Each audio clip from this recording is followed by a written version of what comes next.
Samajwadi party Lucknow का रुख करते हैं, जानते हैं इस वक्त वहां पर क्या हो रहा है, किस तरीके से आगे बुला लेते हैं। ऐसे पापी कलंकी इतने दुनिया में पाप कर रहे हैं, उनको नहीं बुलाते हैं। जो अच्छे होते हैं उनको पहले क्यों बुला लेते हैं। आप जब बीमार हुई थी तब भी आप यहाँ भी थे, उस समय भी आप रो रहे थे। अब नेताजी हमारे बीच नहीं रहे, बहुत दुख की खबर है। जी बहुत बड़ी दुख की खबर है। हमारे भैया बिल्कुल अकेले हो गए, अखिलेश यादव जी बिल्कुल अकेले हो गए। मुझे बहुत अफसोस हो रहा है कि भगवान का इसी समय इम्तिहान लेना पड़ता है, सबका ऐसे ही समय में इम्तिहान लेता है। मुझे भरोसा नहीं हो रहा, अभी भी नहीं हो रहा था। जब मैंने न्यूज पे देखा तब मुझे भरोसा। तो देखिए, ये इनकी आंखों से जो आंसू निकल रही है वो ये बता रहा है कि मुलायम सिंह यादव के प्रति कितना प्रेम है। और अब बारिश बहुत हो रही है, देखिए कार्यकर्ता धीरे धीरे यहाँ आने भी लगे हैं। जी हम तो यहीं रहेंगे, चाहे जो जाए, बारिश आए या तूफान। मैं घर छोड़ के नहीं जाऊंगी यहाँ से, बिल्कुल नहीं लूंगी। मैं अपने नेताजी को देखूंगी जरूर। मैं हॉस्पिटल गई थी, वहाँ देखने का मुझे नहीं मौका मिला क्योंकि इतनी भीड़ थी, लेकिन यहाँ मैं वो मौका नहीं छोड़ूंगी। मैं इंतजार करूंगी, यहीं बैठी रहूंगी। तो देखिए, लोग रो रहे हैं, उनकी आंखों में आंसू हैं। वो कह रहे हैं कि नेताजी को हम साथ नहीं छोड़ेंगे। मैं हॉस्पिटल गई थी, वहां नहीं। बस समाजवादी पार्टी का कार्यालय देखिए, ठीक पीछे चल के वहां की भी तस्वीरें दिखाते हैं आपको। समाजवादी पार्टी के जो कार्यालय है 100 मीटर की दूरी पर है। यहाँ पर आ जाओ। और बीजेपी से दिनेश त्रिवेदी इस वक्त हमारे साथ फोन लाइन पर जुड़ गए हैं। दिनेश, ये एक बहुत ही दुखद खबर, समाजवादी पार्टी के संस्थापक संरक्षक मुलायम सिंह यादव अब हमारे बीच नहीं है। जी बहुत ही दुखद खबर है ये। और मैं समझता हूँ कि वो एक अलग दौर था और मेरा सौभाग्य था कि 90 से मैं पार्लियामेंट में रहा हूँ और आदरणीय मुलायम जी भी थे साथ। वो जमाना अलग था। जॉर्ज फर्नांडिस थे, चंद्रशेखर थे, फिर मुलायम सिंह जी, ये सब बहुत दिग्गज थे। उनका एक बार पार्लियामेंट में खड़ा होना तो सब चुपचाप सुनने लगते थे। तो वो दौर गया, वो जमाना गया और बहुत दुखद है उनको। मुझे नहीं लगता है कि इन सब नेताओं की कमी तो खलेगी सबको। दिनेश जी, जिस तरीके से मुलायम सिंह यादव का कद रहा है भारतीय राजनीति में, एक ऐसे नेता जो पार्टी से ऊपर उठकर भी उनके समर्थक रहे, उनकी इज्जत करने वाले लोग रहे, जब आप उन्हें याद करते हैं तो मुलायम सिंह यादव की कुछ ऐसी बातें जो उन्हें बाकी नेताओं से अलग बनाती थी। देखिए, मुलायम सिंह जैसे उनका नाम था वैसे तो वो सख्त थे, कुश्तीबाज थे, मगर अंदर से वाकई में मुलायम थे। और इन सब का एक ही जोड़ था कि देश के लिए, चाहे वो विपक्ष में हो चाहे सत्ता पक्ष में हो, कारण है खाली देश के लिए क्या करना। यदि विपक्ष में हो और सत्ता पक्ष कुछ अच्छा करता है तो ये जरूरी नहीं कि हर वक्त उनकी टीका करें। अच्छे काम की सराहना भी वो करनी चाहिए। वही मुलायम सिंह जी और उस दौर के नेता, जैसे आज सिर्फ गाली गलौज होती थी, वो दौर अलग था। वो दौर, और मेरा सौभाग्य रहा कि उस दौर में भी मैं था। मैं काफी यंग था और बहुत कुछ सीखने को मिला इन सबको। जब मैं पार्लियामेंट में इनको देखता था, सुनता था, तो वो सब सीख थी। एक मेरे लिए वो यूनिवर्सिटी थी। और मुलायम सिंह जी और उनके जितने भी नेता थे उन दौर पर, उनसे बहुत कुछ सिखाया और मुझे लगता है कि आने वाली पीढ़ी को भी उनसे सीखना चाहिए। दिनेश जी, 8 बार विधायक, 7 बार सांसद, 3 बार मुख्यमंत्री, ये तभी संभव है जब जनता का आशीर्वाद आपके साथ हो और इतना जन समर्थन उन्हें हासिल था, ये बताता है। और बिल्कुल, और डिफेंस मिनिस्टर भी रहे ना जी, डिफेंस मिनिस्टर रहे और जमीन से जुड़े हुए, बिल्कुल जमीन से जुड़े हैं। और इनके पास समय था सबके लिए।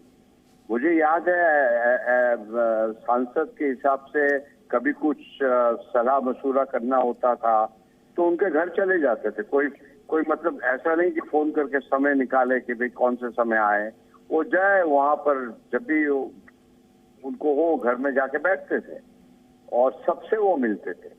मुझे लगता है कि वो दौर बहुत ही अच्छा था और आशा करता हूं कि हम सब वो सीख लेकर और मुलायम सिंह जी और उस दौर के जितने नेतागण हैं उसी रास्ते पर हम चले, और चाहे विपक्ष में हो चाहे सत्ता पक्ष में हो, देश के लिए यदि कुछ करना है तो सिर्फ देश के लिए। पावर पॉलिटिक्स तो आती है जाती है, जैसे आपने कहा कि मुलायम सिंह बहुत सारे साल सांसद रहे, विधायक रहे, चीफ मिनिस्टर रहे, डिफेंस मिनिस्टर रहे, मगर मुलायम सिंह ही रहे।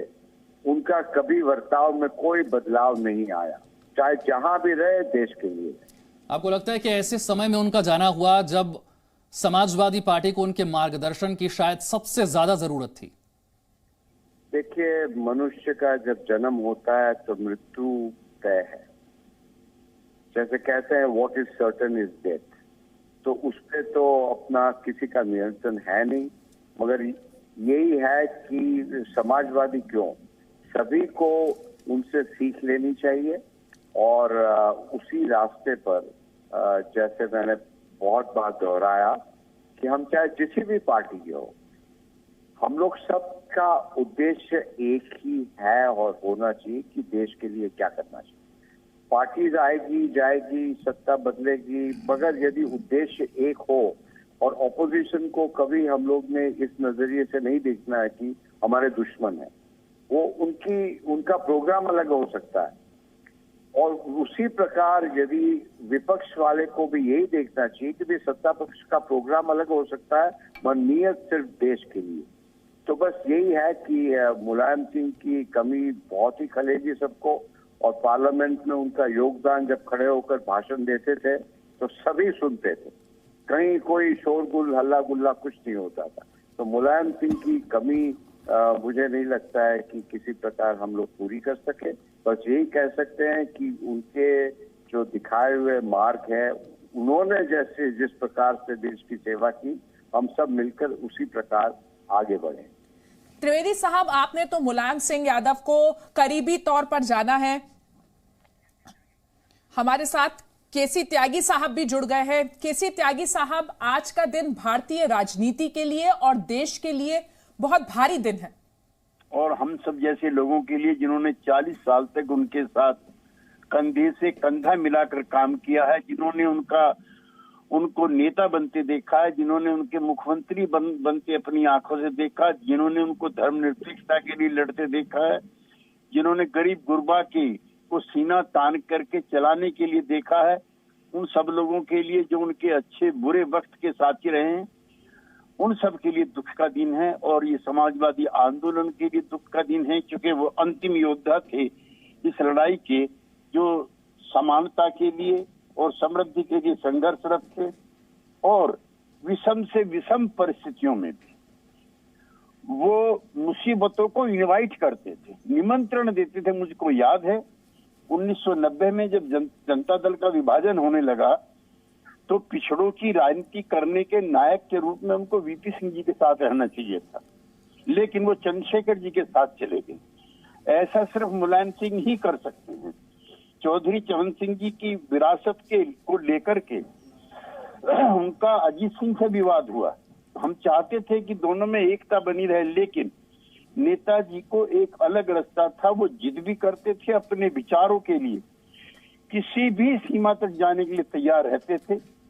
लोहिया जी के बाद और अन्य नेताओं के जाने के बाद समाजवादी कुनबे को पूरे देश में जोड़ने का काम उन्होंने किया। आज न डॉक्टर लोहिया है, न चरण सिंह है, और न मुलायम सिंह यादव हैं। हमें डर है कि जो उनकी विरासत है, उनके जैसा ना कोई है ना कोई होगा।